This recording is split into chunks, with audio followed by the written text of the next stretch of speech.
अंगुलीमाल अंगुलीमाल कैसे बना। एक होनहार विद्यार्थी जिसका नाम अहिंसक था, वो हिंसक कैसे बना। पिछले वीडियो में हमने देखा कि एक हिंसक प्रवृत्ति का इंसान अंगुलीमाल इंसान कैसे बना। आज हम इस बात के ऊपर बात करने वाले हैं कि वो दरिंदा इंसान दरिंदा कैसे बना, हिंसक कैसे बना।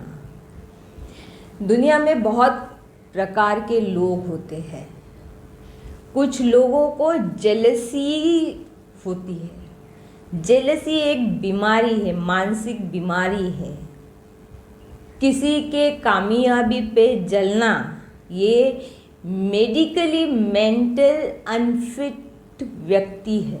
Medically mental unfit. जेलसी होना ये एक स्वभाव है। लेकिन जो इंसान कामयाब है, जिसके ऊपर हम जलते हैं, हमने हमारी मानसिक प्रवृत्ति ऐसे बनाना चाहिए कि हम उस इंसान के 2 कदम आगे चलें, उसे अपना गुरु मान ले। ऐसे नहीं कि हम उसकी ज़िंदगी को तबाह करें या उसे बर्बाद करें। अगर ऐसी मानसिक स्थिति हमारी होती है तो हम मेंटली अनफिट पर्सन में हमारी गिनती होती है। ये जो कहानी है एक होनहार विद्यार्थी की, ये कहानी लोगों तक के पहुंचना चाहिए। ये बहुत ज़रूरी है। ये इसलिए ज़रूरी है क्योंकि सबको अंगुलीमाल पता है, किसी को अहिंसक नाम का विद्यार्थी पता नहीं। तो आज मैं आपको उस विद्यार्थी की कहानी सुनाने जा रही हूँ जिसका नाम है अहिंसक। कौशल नरेश प्रसेनजीत के राज्य में एक राजपुरोहित विद्वान था जिसका नाम था गार्गी। काफ़ी दिन उनसे औलाद नहीं हुई। कुछ सालों के बाद जब उन्हें एक लड़का होता है तो उस लड़के की गार्गी को काफ़ी फिक्र होती है, क्योंकि उसकी भविष्यवाणी कुछ उटपटांग सी होती है। जब वो राजा प्रसेनजीत को जाके ये बात कहता है तो प्रसेनजीत कहते हैं कि भाई 5 साल तक के आप उसे संभालो, 5 साल के बाद उसे राज परिवार में हम शामिल कर देते हैं और राज परिवार के लोगों के साथ उसकी शिक्षा शुरू कर देते हैं। तो जब वो 5 साल का हो जाता है, उसका नाम उसके पिताजी अहिंसक रखते हैं, और अहिंसक का मतलब है सदाचारी, सद्गुणी और किसी की भी हिंसा न करने वाला। 5 साल की उम्र में जब वो राज परिवार में आ जाता है, राजपुत्रों के साथ उसकी पढ़ाई शुरू हो जाती। काफ़ी बुद्धिमान और काफ़ी सदाचारी अहिंसक एक हंसमुख लड़का है जो सबको हंसाते रहता है। हमारे भाषा में अगर हम कहें तो वो जॉली था और सबका मन अपनी बातों से जीत लेता था। बहुत ही यानी अच्छी तरीके से उसने अपनी पढ़ाई पूरी कर ली। उसके जो गुरु थे, उस गुरु ने उसे कहा कि भाई अभी यहाँ की तो तुम्हारी पढ़ाई ख़त्म हो गई है, तुम्हें आगे अगर पढ़ना है तो तुम्हें तक्षशिला जाना पड़ेगा। ये बात राजा प्रसेनजीत से होती है। राजा प्रसेनजीत बोलते हैं कि भाई इसकी जो पढ़ाई है इसके लिए आगे हम इसे भेज देते हैं। तो तक्षशिला में गुरुकुल होते हैं। गुरुकुल में काफ़ी सारे सब्जेक्ट्स पढ़ाए जाते हैं। उसका वीडियो हम अलग से बना लेंगे कभी। तो अहिंसक जो है ये गुरुकुल में पढ़ने के लिए निकल पड़ता है। वो बहुलक्ष नाम के आचार्य के गुरुकुल में जाता है और वहाँ उसकी आगे की शिक्षा प्रारंभ हो जाती है। गुरुकुल में तक्षशिला में 2 किस्म के लोग आते हैं, अमीर, गरीब।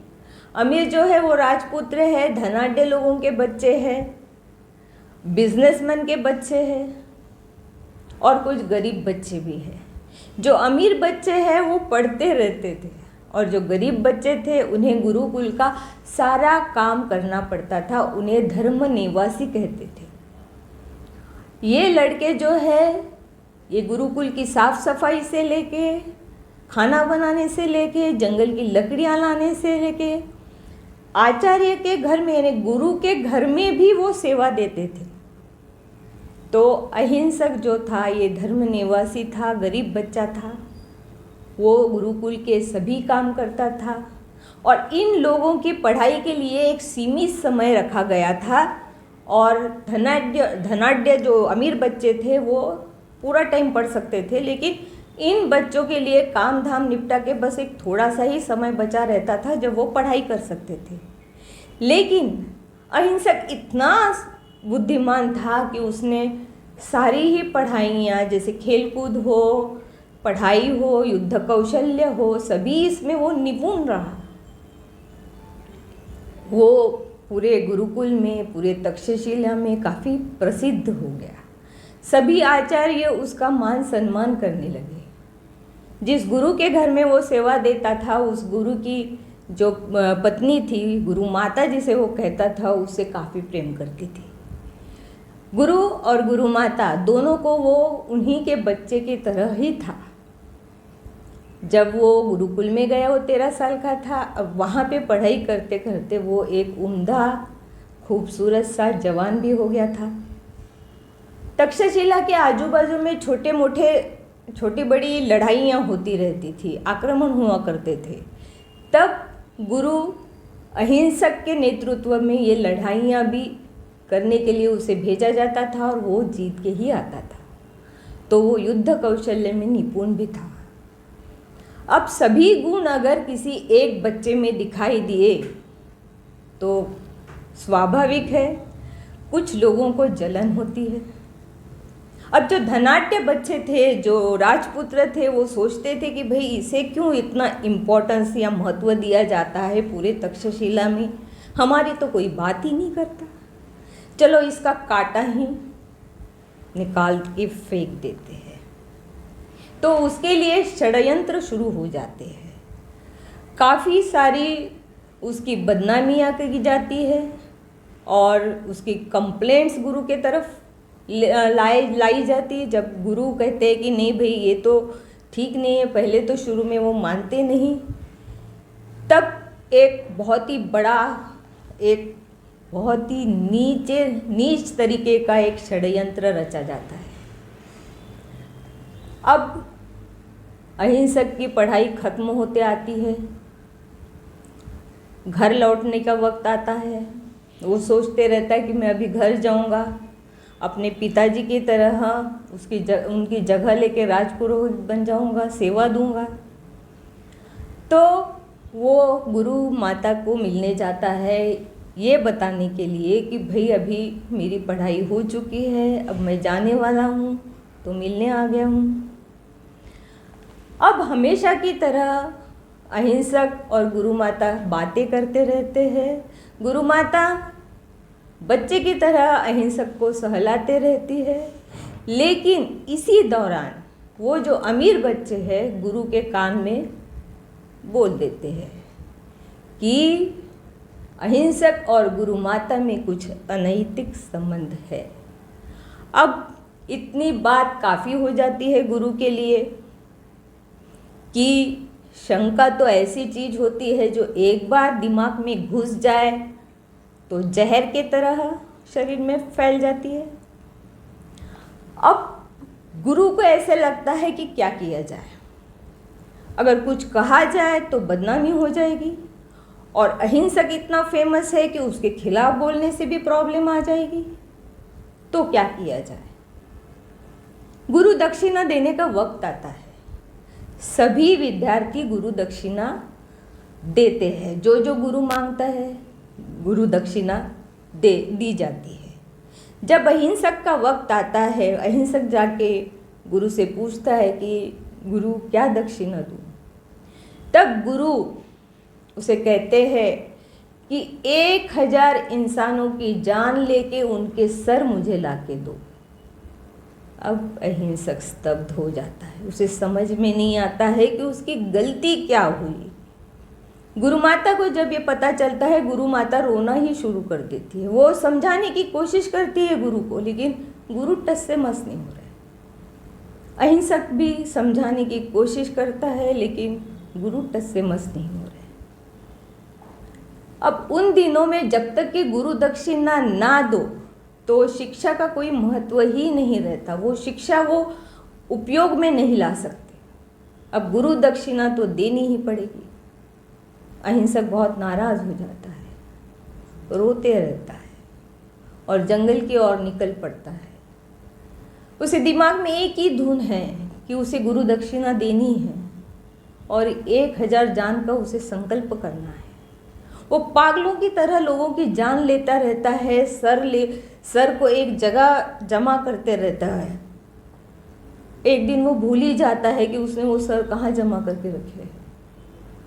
वो खोजता है, ढूंढता है, उसे पता ही नहीं चलता है। कुछ दिन के बाद तो वो भूल ही जाता है वो क्या कर रहा है।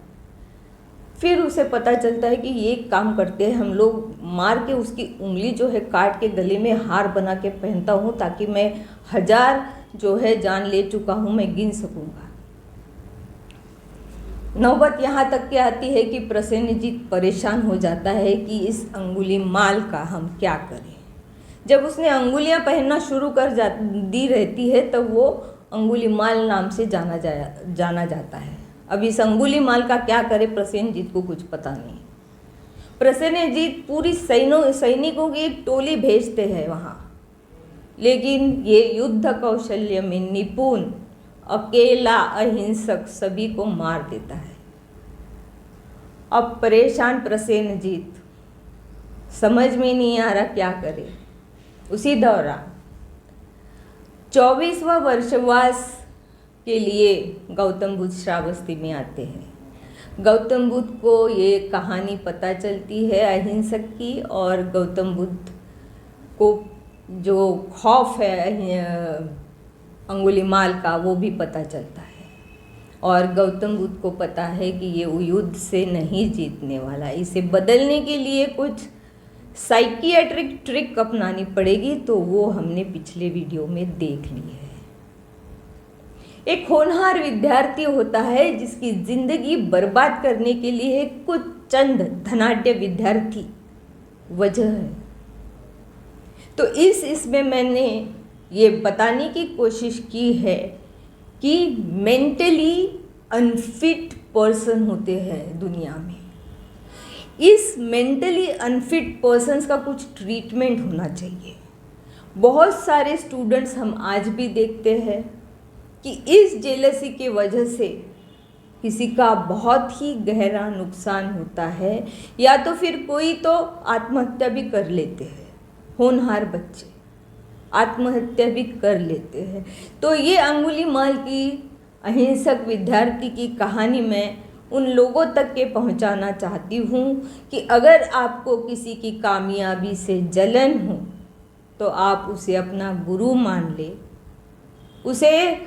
उससे भी 2 कदम आगे चलने की कोशिश ज़रूर करें, न कि उसकी ज़िंदगी को तबाह करे।